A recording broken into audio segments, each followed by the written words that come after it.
Fair, by Frances Rosenfeld. Chapter 1. Mary, stop lollygagging, Mary. The world is not going to wait for you to catch up. It's almost sundown. Mary's great-aunt Lucille scolded her, as it was her habit. Mary didn't flinch. She knew how difficult it was for people to be around her, and how much gratitude she owed to the one person gracious enough to take her in. The shocked reaction everybody had when they laid eyes on Mary was an ever-ending source of pain for the young girl, and a great inconvenience for her great-aunt, whose neighbors and acquaintances, people whom she'd known for decades, had started avoiding her because of her little charge. Lucille was a self-assured woman who had worked very hard to assert her authority over the ladies' circle, the charities group, and the church committee, and this kind of snubbing constantly irritated her. She tried not to show it, of course. It wasn't the poor child's fault she'd been born that way, and taking her in was definitely the right thing to do. After Mary's birth, family decided that parting with an abnormal child like that was what faith and tradition demanded. Lucille was not in any way related to Mary by blood or family, a small detail the great-aunt had decided to keep to herself.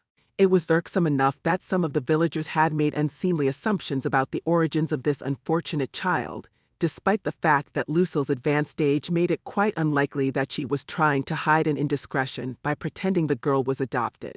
The plethora of cheek-stinging gossip made it a bit harder for her to miss some of the people who left her circle, but the fact that nobody could look at her protégé without averting their eyes started grinding on her nerves by repetition, and she often questioned whether doing the right thing did anybody any good.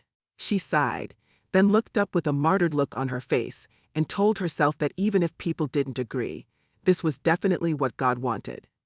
She consoled herself that she was suffering for a good cause. Still, she never got quite used to the child's odd appearance, and no matter how much she kept telling herself that the being in front of her was an innocent deserving of love, she surprised herself trying to find reasons to avoid Mary's presence. After these awkward soul-searching sessions, she occasionally praised the wisdom of her village elders, whose religion forbade the ownership of mirrors altogether. The community reviled these traps for vanity and self-centeredness, which did nothing to advance the growth of the spirit. The absence of mirrors provided Lucille some comfort, however meager, and her spirit rested in the knowledge that her great-niece, whose lot in life was so unfair, would never get the chance to see herself as others saw her, and be haunted by her own image for the rest of her life. The good lady was pleased that at least she managed to instill into the foundling the basic virtues of diligence, cleanliness, and economy that would make her life a little bit more tolerable. In her advanced years, Lucille was still an imposing woman, with thick and lustrous black hair framing her pale features, a very striking figure even in their village, where everybody looked more or less like her. She had been considered a great beauty in her youth, when she had had countless suitors, was the belle of the ball, and had quite a few marriage proposals. At the time, she was the envy of every girl in her circle of friends. After she got married, her status grew even more prominent, due to her husband's privileged position in society.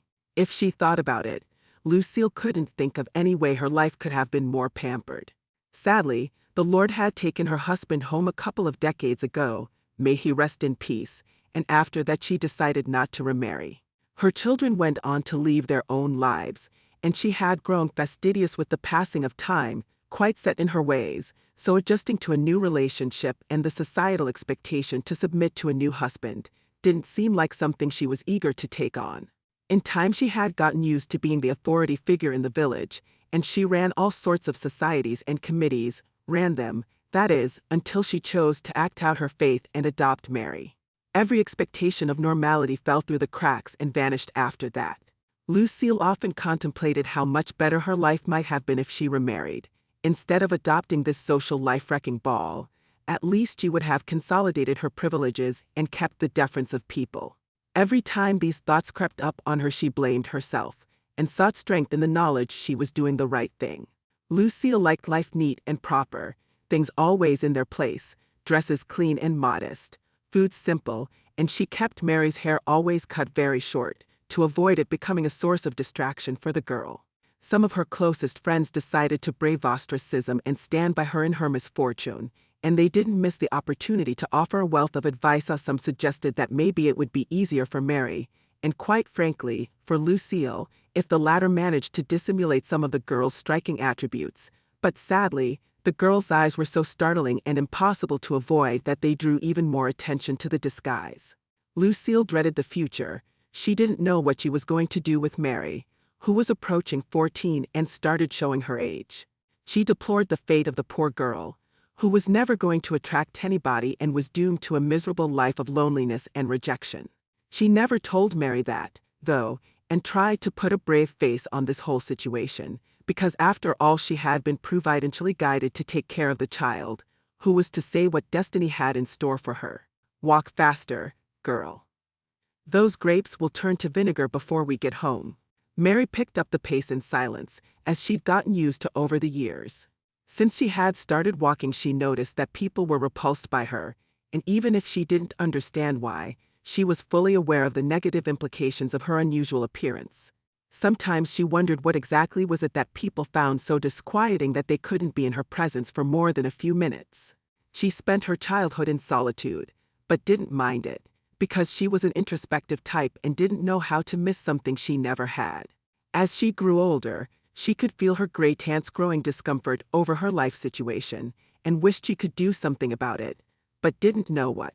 The basket of grapes was heavy, and carrying it on her head made her neck hurt. She stopped for a second to lay it down and rest. The basket weave got stuck in the short hairs on the back of her neck and pulled them painfully. She winced.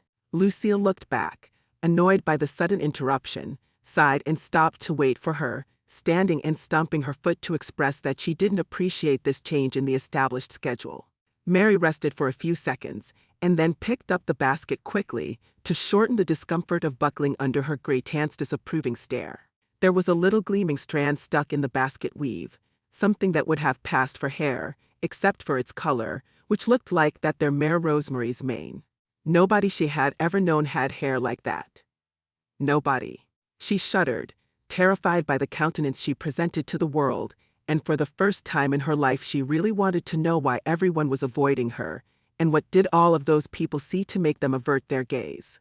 All her other features, her body, her hands and feet, looked like everybody else's, but her own face she had never seen, so she assumed that whatever it was had something to do with it or her hair. She made it her first priority to figure out a way to see her own reflection. This was easier said than done in a village with no mirrors, no open wells, and no lakes or ponds. One was hard-pressed to find open waters in an arid climate like the one they lived in. She tried every excuse in the book to dissuade her great aunt from cutting her hair, but Lucille was relentless in the proper management of her locks, which got even shorter than before. Mary looked around for anything the least bit reflective, but there was nothing, really. The food bowls were matte porcelain, the silverware was dull metal, and the dark painted wood planks of the floors were always covered by overlapping wool carpets whose busy and colorful patterns made her dizzy. She figured if she stared in her great aunt's eyes she might be able to get a glimpse of her own reflection, but Lucille couldn't bear to look straight at her, ever. In time, the preoccupation with her own appearance reached the point of obsession, which made her great aunt more and more concerned about the poor girl, whose behavior was spinning completely out of control. Lucille deplored this newfound attitude that made her great niece even less socially acceptable, if such a thing were possible. Mary spent the next year surreptitiously looking for reflective surfaces, under a barrage of criticism, resentment and complaints about being difficult and ungrateful. She wasn't happy to see her great aunt angry with her, but it didn't matter. Whatever it was that made her an outcast, she thought she had the right to know. Sometimes, when the pressure of Lucille's disapproval surpassed the limits of her endurance, she snuck out to the desert to watch the giant moon cast gleams and shadows on the dunes, and make them look soft and liquid, like waves of molten metal.